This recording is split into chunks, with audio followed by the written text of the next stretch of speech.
میں آخر میں ایک شاعری کہنے لگا ہوں, ایک قصیدہ پڑھنے لگا ہوں. کس کے بارے میں؟ امام اعظم ابو حنیفہ کے بارے میں. اللہ اس کی قبر پہ کروڑ رحمت نازل فرمائے. قصیدہ کرنے والا کون تھا؟ عبداللہ بن مبارک تھا. قصیدہ کرنے والا کون تھا؟ دنیا کا بہت بڑا عالم تھا. قصیدہ کرنے والا کون تھا؟ دنیا کا بہت بڑا مجاہد تھا. عبداللہ بن مبارک کو ماننے والوں, عبداللہ بن مبارک کے قصیدے پڑھنے والوں, عبداللہ بن مبارک کو بطور حجت ماننے والوں, آؤ عبداللہ بن مبارک کو مانو. عبداللہ بن مبارک نے حضرت امام اعظم ابو حنیفہ رحمہ اللہ تعالی رحمتا واسعہ کے بارے فرمایا, فرماتے وجدت ابا حنیفہ کل یوم یزید نبالۃ و یزید خیرا وینطق بالثواب ویستفیہ اذا ما قال اہل الجور جورا, اذا ما قال اہل الجور جورا کہتا یقایس من یقایسہ بلب فمن ذا تعلمون له نذیرا کفانا موت حماد وکانت مصیبته لنا امرا کبیرا وکان امرا کبیرا کہتا افنا بعدہ علما کثیرا رأیت ابا حنیفہ حین یؤتی. حضرت عبداللہ بن مبارک نے امام حنیفہ کے بارے فرمایا, فرماتا رأیت وجدت ابا حنیفہ کل یوم یزید نبالۃ و یزید خیرا.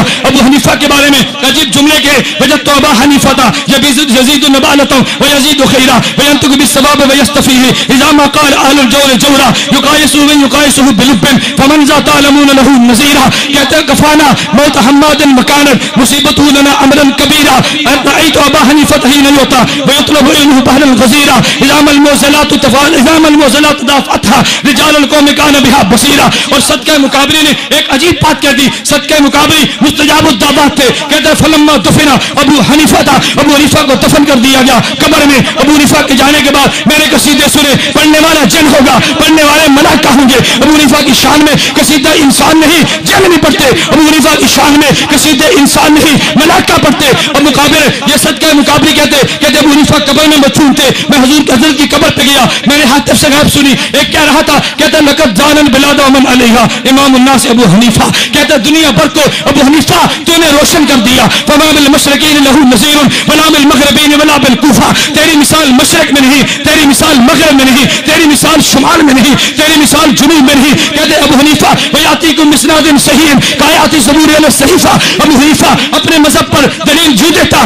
جیسے زبور پہ زبور صحیفے میں لکھی ہوئی آئے. کہتے ابو حنیفہ کون تھا؟ فمن یاخذ من الشکاک بعلم یخری کما یستنجی بلیفہ. اس نے ابو حنیفہ کو چھوڑ کے علم حاصل کرنے والوں ابو بکر پہ تان کر, ابو حنیفہ پہ طنز کر کے علم حاصل کرنے والے کی مثال تو ایسی ہے. اللہ اکبر. یہ کہنے والے کون تھے؟ ملائکہ. کہنے والے کون تھے؟ جنات. اور مثال کتنی عجیب دی ہے, مجھے نہیں سمجھ آتی میں اس مثال کا ترجمہ کیسے کر دوں. کہتے ابو حنیفہ کو علم یقین حاصل تھا اور بعض لوگوں کو شکی علم تھا. شکی علم کو لینا اور یقینی کو چھوڑ دینا یہ ایسے ہی ہے کہ جیسے آدمی پخانہ کرے اور اس تولیے سے ٹٹی صاف کرے جس سے منہ صاف کیا جاتا. نہیں سمجھے؟ نہیں سمجھے؟ فرشتوں نے بڑی عجیب بات کی تھی. کہتے فرشتہ کہ ابو حنیفہ کا علم یقینی تھا, ابو حنیفہ کا علم یقینی تھا. ابو حنیفہ کے مخالف کا علم شکی ہے. علم شکی کو لینا اور یقینی کو چھوڑنا یہ ایسے ہی ہے کہ جیسے انسان پخانہ کرے اور جس تولیے سے منہ صاف کرنا اور ٹٹیاں صاف کرے. کیا مطلب؟ ابو حنیفہ کے علم کو چھوڑ کے ابو حنیفہ کے شکیم پہ تبرہ کرنے, ابو حنیفہ کے علم پہ بکواس کرنے, ابو حنیفہ کے علم پہ گالیاں دینی, ان کی مثال کتنی گندی تھی. یہ میں تو نہیں دی, صدقہ مقابری کہتے. ایک اور بات کی تھی, کہتا ثم سمعت صوتا, میں نے ایک جملہ اور سنا. فرشتے نے آواز دی, آواز دے کر اس نے شعر پڑھے. وہ کہتا لوگوں تم نہیں جانتے ذهب الفقه فلا فقه لكم فاتقوا الله وكونوا خلفا. کہتے فقاہت چلی گئی, اب تم روتے رہو گے دنیا سے. ابو حنیفہ جیسا فقی کہاں لاؤ گے؟ ماتنو مانو فمن هذا الذي يحل الليل اذا ما سجف. ابو حنیفہ چلا گیا جو پوری رات کو عبادت سے بیدار کیا کرتا تھا.